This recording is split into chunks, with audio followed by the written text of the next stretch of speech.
Hey guys, Blacklight Sushi here. Somewhere at some point, being single became affiliated with being lonely. Perhaps at one point it made sense, but what if that loneliness actually came from being in a relationship that took more than it gave? Being single isn't lonely, it's freedom in its purest form. Dating culture nowadays is mostly non existent and more artificial than ever before. And there's many reasons why that plays a role into this, of course, but the single life itself deserves more recognition than it gets. And people want to depict it as a bad thing. You're protecting yourself, really, and saving a lot of potential harm from it. I see why a lot of people don't even bother with dating anymore, if I'm being honest. If you felt more exhausted from a relationship than you did being single, this video is probably for you. We're going to be breaking down the symbiotic relationships through the lens of modern dating. So, to begin with, we have to talk about the kinds of relationships that exist in nature and see how they exactly play a role into the modern dating world. If something feels worse than feeling alone, that's something you need to keep in mind. Because a situationship, like parasitism, shares this aspect in many ways, in both the ways they function. So, in biology, parasitism is a symbiotic relationship where one organism benefits while another is harmed, but it's kept alive long enough to be able to keep the relationship going. Keep in mind what a situationship typically consists of. Usually, it's most people having to benefit, having some sort of benefit, while another person isn't really getting much in return. And it's pretty one-sided, as the host gives more than what they can receive in return, whether it's support, time, validation, and this is among many other aspects. But one becomes exhausted by going out of their way to make sure the other is content and not being able to gain really anything much in return in addition to that. It's also enough to keep the relationship going and just enough to stop the host from leaving. It's also just enough to have access to prioritize one's own needs over the host's very own well being. But it's never enough for one benefiting to fully commit and give out the same responsibilities as their host, just like a situationship does more often than not. Because you're single, your energy stays as your energy rather than being given away and harming you. You don't have to dread about waiting for a response that never arrives. You don't have to prioritize someone else's need over your own, or even be lost in thought wondering if you're asking for too much when it comes to the simplest things. You're not being controlled by this false sense of hope and having to suffer in every outcome. I know I've been in that sort of ordeal myself before at one point, and it really is exhausting whenever you're not the one that's necessarily getting all the benefits from it.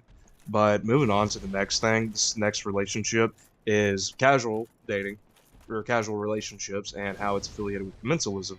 So, unlike parasitism, this next one is the dating equivalent of having no harm done to either party. Casual relationships share many aspects to commensalism, where one gains while another is neither really gaining anything or losing anything from it. And it's pretty much just coexisting with one another. Some just happen to be able to get more of a benefit out of it, while others really just don't really gain anything out of it, and it's just a neutral state. Commensalism, like casual relationships, are optional but not necessary. It's not like anyone's making a sacrifice. Both parties can continue or adjourn without there really being any consequences that follow it. Doesn't mean it's perfectly balanced. Someone might get more from it while others stay neutral. Just like commensalism, there's going to be one that gains and another that's unaffected by it. Keep in mind, it's no longer a casual relationship and no longer commensalism when it stops being neutral for one. Casual dating is usually the most common form of dating, and it's pretty much just going out of your way to try something new. Someone can gain something out of it while someone else stays unaffected. That can be good for you, though. Just be sure to keep in mind if you're gaining, losing, or being unaffected by it whenever you do happen to casual date and start seeing someone through just the dating scene in that aspect. But somehow it's hard to know how to feel, even though more often than not, uncertainty may fill your mind. Thoughts are too silent for your own liking and uncomfortable even when you're somehow untouched by it all. And this is where commensalism in a casual relationship starts to have its problems show. It's these types of relationships that can cost you in potential. You see it in time and time again with people trying to give the dating world a chance, just to experience it and seek out opportunities through it.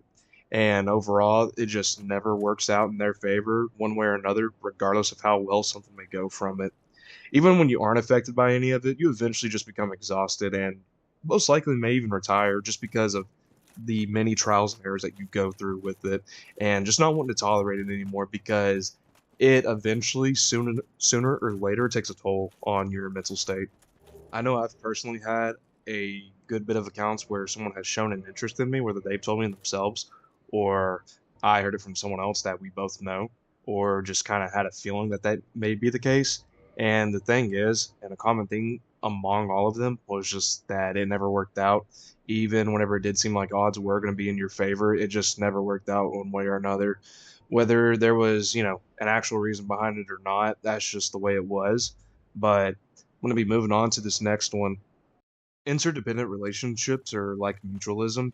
If you happen to manage to get through the many trials and errors of dating without retiring from the dating scene, you not only manage to get rewarded, but someone else does too in that aspect because a mutual connection is made between two different parties when it comes to being in a interdependent relationship because you both want to be involved in a relationship. So mutualism in the symbiotic relationship aspect of it is where two or more parties all benefit one way or another. And honestly, these types of relationships are very rare nowadays when it comes to them. These types of relationships usually are in balance and they go both ways. And they're based on a mutual agreement to have something gained out of it. Being single, however, isn't the absence of mutualism, but it's rather the foundation to it, which something a lot of people don't really bear in mind when it comes to that sort of thing. Both parties have to cooperate in order to have the most proficient success when it comes to their relationship because it's supposed to be 50-50. And not only having to be responsible for your own well being, but also your partner's. You have to be able to prioritize both while also having a whole two birds, one stone ordeal when it comes to it. When it comes to the single life, it provides a flowing state with its teachings, while an interdependent mutual relationship is essential with having balance and boundaries in it. Because you're in a flowing state when you're single, you're used to your own ecosystem and your own system that works, and you know what's able to work and doesn't work in your favor. And you're more aware of how everything works. By having someone that's foreign enter into your ecosystem, they're adding on to it, but it doesn't mean that they're necessarily keeping it stabilized. It's a foreign factor that's getting involved into it, and you have to work your way around and be able to adapt from it. Obviously, when it comes to a relationship that you do have with someone where you guys are official, it is mutual in the whole aspect of it. And back in the day, way back when, whenever I was in my relationship with someone, we often had to cooperate and we had to be able to constantly adapt and be able to be aware of a lot of different factors when it came to her and I. But that's just the way it is when it comes to being in a relationship. You are having to put half in and they also put half in, and it's supposed to be 50-50. It's not supposed to be any more or any less than that. And if that's not the case, then that's not a good thing, of course. But it's been a while for me since I've actually, been in a legit relationship with someone. I've done dating every now and again through the dating world, and just to test the waters and whatnot.